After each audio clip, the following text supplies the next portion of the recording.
കല്ലറ മിന്നുന്നു, മഹിമയുടെ നാഥനുയർക്കുന്നു.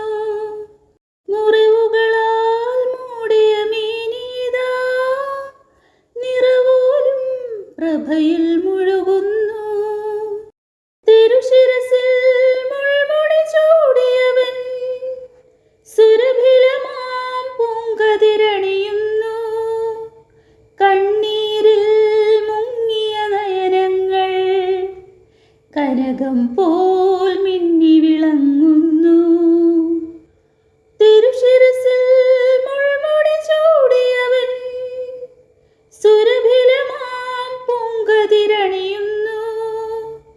കണ്ണീരിൽ മുങ്ങിയ നയനങ്ങൾ കനകം പോൽ മിന്നി വിളങ്ങുന്നു. പൊന്നുളിയിൽ കല്ലറ മിന്നുന്നു, മഹിമയുടെ നാഥനുയർക്കുന്നു. മുറിവുകളാൽ മൂടിയ മേനീതാ, നിറവോലും പ്രഭയിൽ മുഴുകുന്നു. പൊന്നുളിയിൽ കല്ലറ മിന്നുന്നു, മഹിമയുടെ നാഥനുയർക്കുന്നു. മുറിവുകളാൽ മൂടിയ മേനീതാ, നിറവോലും പ്രഭയിൽ മുഴുകുന്നു. അധ്യായം 5.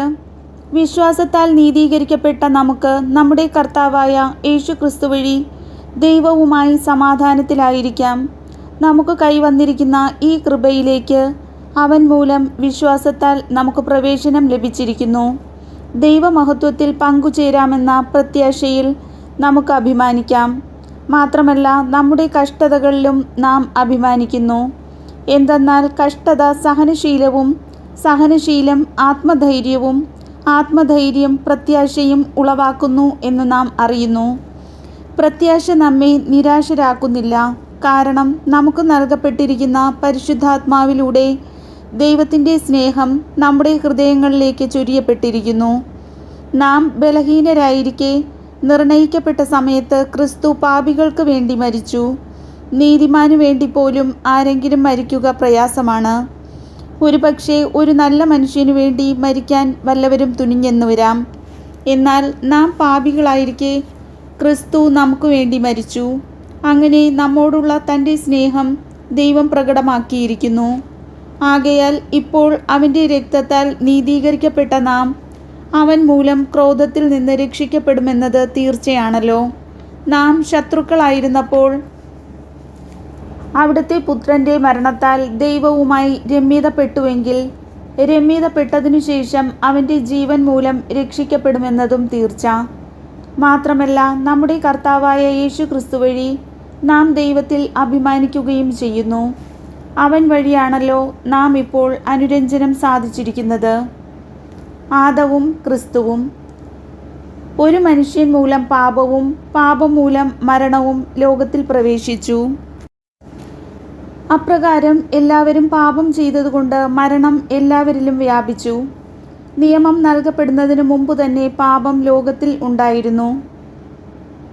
എന്നാൽ നിയമമില്ലാത്തപ്പോൾ പാപം കണക്കിലെടുക്കപ്പെടുന്നില്ല. ആദത്തിൻ്റെ പാപത്തിന് സദൃശമായ പാപം ചെയ്യാതിരുന്നവരുടെ മേൽ പോലും ആദത്തിൻ്റെ കാലം മുതൽ മോശയുടെ കാലം വരെ മരണം ആധിപത്യം പുലർത്തി. ആദം വരാനിരിക്കുന്നവൻ്റെ പ്രതിരൂപമാണ്. എന്നാൽ പാപം പോലെയല്ല കൃപാദാനം. ഒരു മനുഷ്യൻ്റെ പാപം മൂലം വളരെ പേർ മരിച്ചുവെങ്കിൽ ദൈവകൃപയും യേശുക്രിസ്തുവെന്ന ഒരു മനുഷ്യൻ്റെ കൃപാദാനവും അനേകർക്ക് എത്രയധികം സമൃദ്ധമായി ലഭിച്ചിരിക്കുന്നു. ഒരുവൻ്റെ പാപത്തിൽ നിന്നുളവായ ഫലം പോലെയല്ല ഈ ദാനം. ഒരു പാപത്തിൻ്റെ ഫലമായുണ്ടായ വിധി ശിക്ഷയ്ക്കു കാരണമായി.